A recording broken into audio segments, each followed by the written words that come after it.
You need to have this understanding of his teaching in order to understand life, in order to live life. Otherwise you will have a lot of problem when confronting life. He called it suffering, mental suffering. Okay. Then the page 492, last paragraph. Is Nibbana nothingness? So most of us are familiar. Nibbana is the enlightenment state. When you realize Nibbana means you realize enlightenment, awakening. You have experienced cessation. Cessation of form and mind means everything ceases, including your 5 aggregates of form and mind. Rupa, Vedana, Sanya, Sankhara, Vijnana. Then even your pure awareness also ceases. Your so-called silent mind, true mind, everything ceases. And then only that so-called Nibbanic experience can be experienced, but it's not an experience. That's why the Buddha said you cannot talk about it, because it's the unconditioned. It arises when wisdom is there, then the mind that understands realizes itself and ceases. Because it's cessation, all of the conditioned world Dhamma cease. And when it ceases, it will go to Nibbana. And Nibbana is not something you can talk about or describe. It can only be understood by the form and mind that went through it, that seizes through it. That's the reason why the Buddha mentioned in his teaching the salutation to the Dhamma. Salutation to the Dhamma means we salute the Dhamma because this Dhamma is so wonderful. And the Buddha explained what is this Dhamma. He said the unique characteristics of this Dhamma is in that salutation that he taught us. The Buddha said, Swakato Bhagavata Dhammo. Well expounded is the Dhamma by the Buddha. Then what are the characteristics of this Dhamma? The Buddha said this Dhamma is akaliko, ehipaseko, opanayiko. Then, this Dhamma is sanditiko, akaliko, ehipasiko, opanayiko, pachyatang veditapo vinohiti. So the meaning is, the first characteristic is the Dhamma is sanditiko, means can be realized in the here and the now before you die. That is the uniqueness of the Dhamma. Means this Dhamma is ever present in the midst of life and nature, because it's just truth, sanditiko. Then it's akaliko. Akaliko means it's the timeless Dhamma, beyond thought, beyond time. You cannot use thought to look for it, where it is beyond thought, beyond psychological time. Psychological time is the thought process. So akaliko is the timeless, beyond thought, beyond time. So sanditiko Dhamma is very unique. And because it's sanditiko, it's also akaliko. Then ehipasiko means this Dhamma can stand up to investigation. He invites you to investigate this Dhamma, because they are nature's law, nature's truth. That's why it will stand up to investigation. Then finally, this Dhamma is pachyatang, can be realized by the wise, each for themselves. That's why pachyatang veditapo vinohiti. So only that person who went through it can understand, because for him to realize, him or her to realize Nibbana, he must have the wisdom. Otherwise he cannot go through it, he cannot realize it. So that's the reason why The form and mind that goes through it will understand. Then after that, the wisdom will be connected to the form and mind. And this form and mind, you can say, is enlightened. But it's not you. It's just a vehicle and a tool karmically conditioned for you to come to this world. So that one is subject to karma. That one is dependent, originating, condition arising, not a permanent, unchanging entity where you can hold on to, cling on to, grasp on to and say, this is me, this is I. There is no such thing. But this is connected to you. Where every life you come, you will have a form and mind. As a human being, we come because we are born human. That's why we have this type of form and mind, a physical body and a consciousness trapped inside. But if you are reborn in future as a deva or a non-human, then you don't have a solid physical form. Your form is different. So that type of form are more fine, more wave-like, no solidity. That's why they call it spirit-like. And you are born as an animal, then of course it's animal, body and mind. Snake, reptile, birds, or whatever of the animal kingdom. But you are born as a devas, demons, Peta or hungry ghosts, or hell beings. Your form and mind will be different again. So every life you come, your karmic nature will condition a vehicle and a tool for you to come in the form of a form and mind.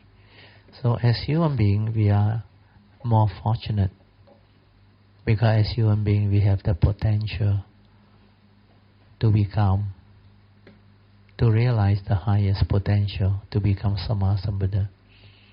But we also have the potential to become the worst if we are deluded, heedless, and commit a lot of heinous evil action. Then you can go down to the hell realm and really go through suffering and misery. So this is what the human realm is all about. But the human realm is considered a happy realm. And actually to be born a human is not easy. It's a very rare condition. The chance of becoming a human being is very low. The Buddha gave the analogy of the blind turtle that swim in the ocean, like our four oceans. Then he said, let's say there is a turtle egg with an opening slightly bigger than the turtle head. Every 100 years, the blind turtle surfaces to the surface of the ocean. And the probability of that turtle head going exactly through that turtle egg's hole is the probability of you becoming a human being. Just imagine how difficult. Not to say for ocean. I put you in a pond. Every year, every 100 years you surface. The chances of you hitting that turtle egg is so slim. So that possibility is really low. But it's in comparison with the billions and billions and billions of form and mind that keep on taking birth. That's why the probability is very low. And to be born as a human being, you need quite good parami. Your evil root must not be heavy, or you must not have major evil roots.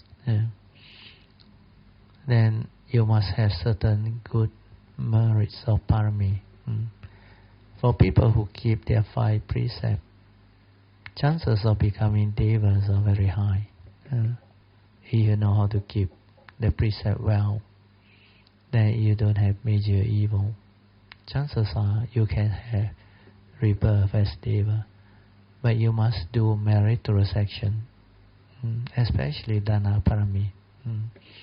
Then you must have goodness, kindness. Do you really have an idea of what Nibbana is or not? Yeah. Who want to try? Huh?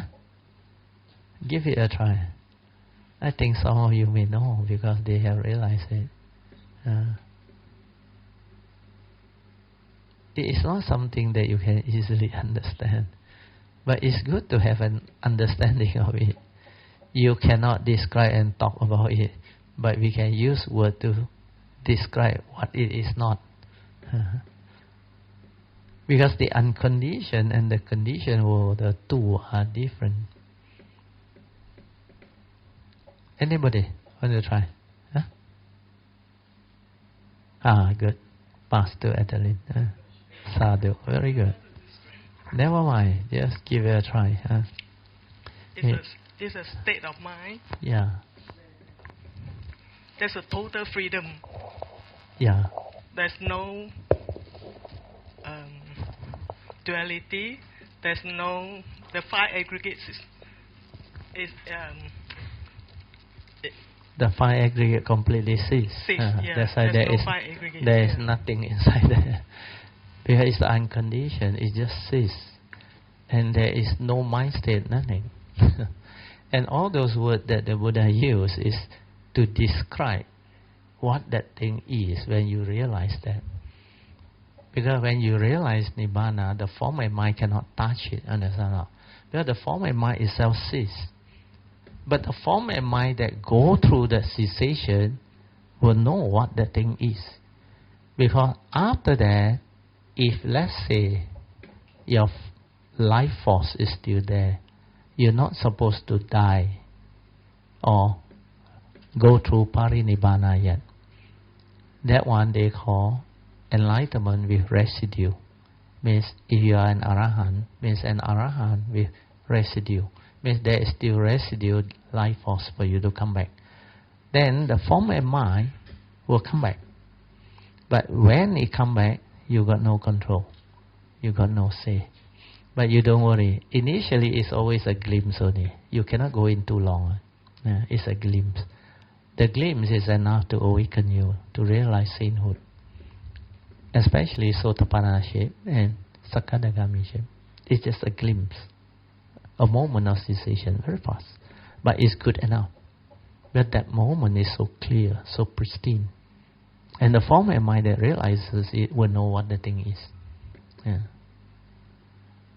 Then as you transform, develop higher wisdom, then this mind has the ability to go into cessation more and more for longer period. Then because your life force is still there, it's not time for the five aggregate to disperse, you will not realize parinibbana. So you will realize Nibbana. Then the consciousness will come back. When the consciousness come back, you will see how it actually happened. Then how this consciousness come back to you.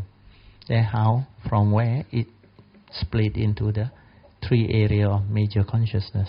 Then how it animate those areas. Then how you become alive again. All this you will understand.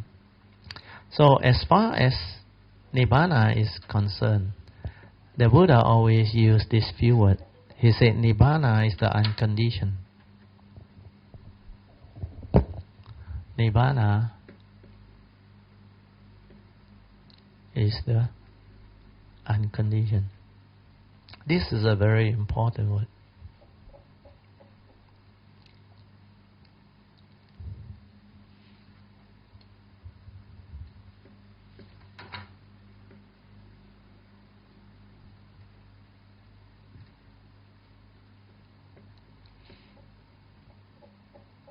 Means it's not like our conditioned world, where everything is dependent, originating, condition arising, causal phenomena. Means there are a lot of things happening within the conditioned world. But the unconditioned is completely the opposite. There is nothing inside there. You cannot talk about it. No word, no concept, no mind. No mind means, of course, nothing. Understand? Your mind make adi. Mind is a forerunner of all things. When mind sees, everything sees. Yeah. So this unconditioned is not something that people can understand. So it's like the fish analogy. The fish, most of the time, they live in water. Of course, until they are thrown out by the net, or fished out by people, then only they come to realize there is such thing as air, land. Not everywhere is water. So, human being, in a similar way, the unenlightened being is the same. Because we are so used to life. And to us, life is what? You live in the world of what? Thought and consciousness. So to you, only thought and consciousness. So you are like the fish, understand? You live in the thought world, the world of consciousness. And if somebody were to tell you there is such a mind state that is without thought, you say you must be crazy. How can you be without thought? True or not?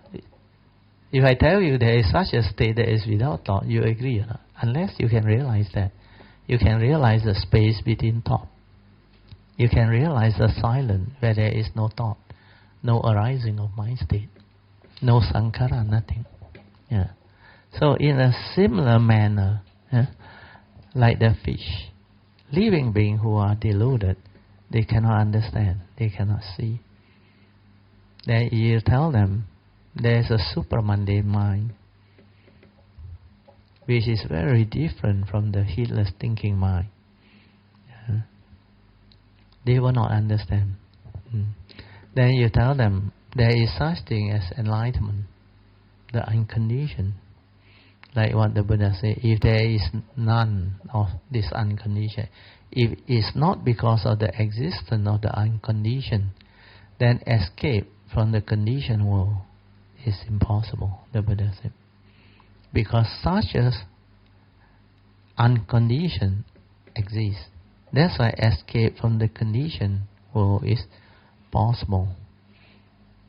That's why when you realize that cessation, Nibbana, all the things that the Buddha described is true. But in that state you cannot experience all those things. But because you go through that state is so beautiful that it actually is not a state, it's an unconditioned. And that unconditioned is so beautiful. All this that you experience in the conditioned world can never touch you, can never come and disturb you. That's why all the words that he used to describe Nibbana is true. Nibbana paramang sukhang. Nibbana is the highest peace, or highest bliss. It's true. Because when you go through that, there is no mind to suffer. There is no mind to have problem, entangle. That's why it's completely free of suffering. Then no more rebirth, no more coming back. No more of this suffering to confront. So everything like this. So this is what Nibbana is all about.